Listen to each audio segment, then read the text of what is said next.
ഈ varicose vein എന്നത് ഒരു മാറാ രോഗമൊന്നുമല്ല. ഇത് ചികിത്സിച്ച് ഭേദമാക്കാൻ സാധിക്കുന്ന ഒരു പ്രശ്നമാണ്. പിന്നെ വേറൊരു കാര്യം പറയട്ടെ, നിൽക്കുന്നതനുസരിച്ച് കൂടി വരുന്ന ഒരു പ്രോബ്ലമാണിത്. അതായത് ഒരു പ്രോഗ്രസീവ് പ്രോബ്ലമാണ്.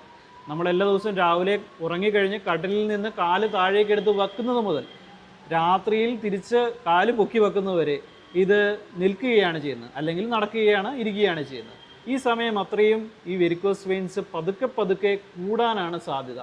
അതായത് ഒരു പനി വരുന്ന പോലെ ഒരു ദിവസം പനി വന്നു, 2 ദിവസം കഴിഞ്ഞപ്പോൾ പനി മാറി എന്ന് പറയുന്ന പോലെ വെരിക്കോസ് വെയിൻസ് അങ്ങനെ മാറാറില്ല.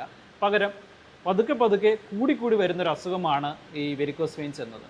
പക്ഷേ നിങ്ങൾ പേടിക്കേണ്ട ആവശ്യമില്ല, ഇതിന് ചികിത്സയുണ്ട്. ഇത് ചികിത്സിച്ച് ഭേദമാക്കാൻ പറ്റുന്നൊരു പ്രോബ്ലമാണ്. അതായത് മുറിവില്ലാത്ത ഒരു പ്രൊസീജിയറിലൂടെ തന്നെ വേദനയില്ലാതെ, ആശുപത്രി വാസമില്ലാതെ 1 മണിക്കൂർ കൊണ്ട് ശരിയാക്കാൻ സാധിക്കുന്ന ഒരു പ്രോബ്ലമാണ് വെരിക്കോസ് വെയിൻ. ഇങ്ങനെ പ്രോഗ്രസ് ചെയ്യുന്ന പതുക്കെ കൂടി വരുന്ന ഒരു രോഗം ശരീരത്തിൽ വെച്ചുകൊണ്ട് നിങ്ങൾ നടക്കുന്നത് അത്ര ബുദ്ധിയല്ല. എല്ലാ അസുഖവും ചികിത്സിക്കുന്ന പോലെ തന്നെ നേരത്തെ ചികിത്സിച്ചാൽ ബെറ്റർ റിസൾട്ട് കിട്ടുന്ന ഒരു പ്രൊസീജിയറാണ് വെരിക്കോസ് വെയിൻ നാം വെയിൻ മിറക്കിൾസ് ചെയ്തു വരുന്നത്. അതുകൊണ്ട് അധികം വഷളാകുന്നതിന് മുമ്പ് തന്നെ, അതായത് മുറിവുകളോ ചൊറിച്ചിലോ കറുത്ത നിറവോ എന്തെങ്കിലും വരുന്നതിന് മുമ്പ് തന്നെ, നീര് വരുന്നതിന് മുമ്പ് തന്നെ നിങ്ങൾ വെരിക്കോസ് വെയിൻ ചികിത്സിക്കുകയാണെങ്കിൽ അത്രയും നല്ലത്.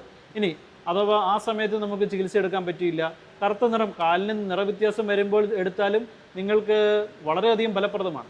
കാരണം വെരിക്കോസ് വെയിൻ്റെ ചികിത്സ മുറിവുകൾ ഉള്ളപ്പോൾ വളരെ വേദനാജനകമാണ്. പക്ഷേ നമുക്ക് നേരത്തെ എടുത്തു കഴിഞ്ഞാൽ, കറുത്ത നിറമോ ചൊറിച്ചിലോ മാത്രമുള്ള സമയത്ത് ഈ ചികിത്സ എടുത്തു കഴിഞ്ഞാൽ ഈ മുറിവുകൾ വരാതെ നമുക്ക് നോക്കാം. ഈ വെരിക്കോസ് വെയിൻ്റെ വെയിൻ മിറക്കിൾസിൽ ചികിത്സ ഒരു വേദന എടുക്കാത്ത ചികിത്സയാണ്. പക്ഷേ വെരിക്കോസ് വെയിൻ കൊണ്ട് കാലിൽ വ്രണങ്ങളോ മുറിവുകളോ വന്നു കഴിഞ്ഞാൽ, അതിൽ പഴുപ്പോ എന്തെങ്കിലും വന്നു കഴിഞ്ഞാൽ പിന്നെ അത് ഒരു ദിവസം കൊണ്ട് പെട്ടെന്ന് ശരിയാക്കാൻ പറ്റുന്നൊരു അസുഖമല്ല. ഇതിന് പഴുപ്പ് എടുത്തു മാറ്റുക, ക്ലീനിങ് ആൻഡ് ഡ്രസ്സിങ്, അങ്ങനെയുള്ള പ്രോസസ്സുകളൊക്കെ വേണ്ടി വരും. അങ്ങനെ വരുമ്പോൾ ഈ വെരിക്കോസ് വെയിൻ്റെ പൊതുവെയുള്ള ചികിത്സ മുറിവുകൾ ഉള്ളപ്പോൾ കുറച്ച് വേദനയുള്ള ഒരു ചികിത്സ തന്നെയാണ്. പക്ഷേ അങ്ങനെ ഒരു പ്രശ്നം വന്നു കഴിഞ്ഞാൽ പോലും പതുക്കെയാണെങ്കിലും നമുക്കത് ശരിയാക്കി എടുക്കാൻ സാധിക്കും. പക്ഷേ എൻ്റെ അഭിപ്രായത്തിൽ എപ്പോഴും മുറിവുകൾ വരുന്നതിന് മുമ്പാണ് ഇത് ഏറ്റവും സുഖകരമായിട്ട് ചികിത്സിക്കാൻ സാധിക്കുന്നത്. അതുകൊണ്ട് കാലിൽ നിറവ്യത്യാസമോ കാലിൽ കണങ്കാൽ ഭാഗത്ത് ചൊറിച്ചിലോ ഉണ്ടെങ്കിൽ നിങ്ങൾ നേരത്തെ വന്ന് വെരിക്കോസ് വെയിൻ്റെ ചികിത്സ എടുക്കുന്നത് തന്നെയാണ് നല്ലത്.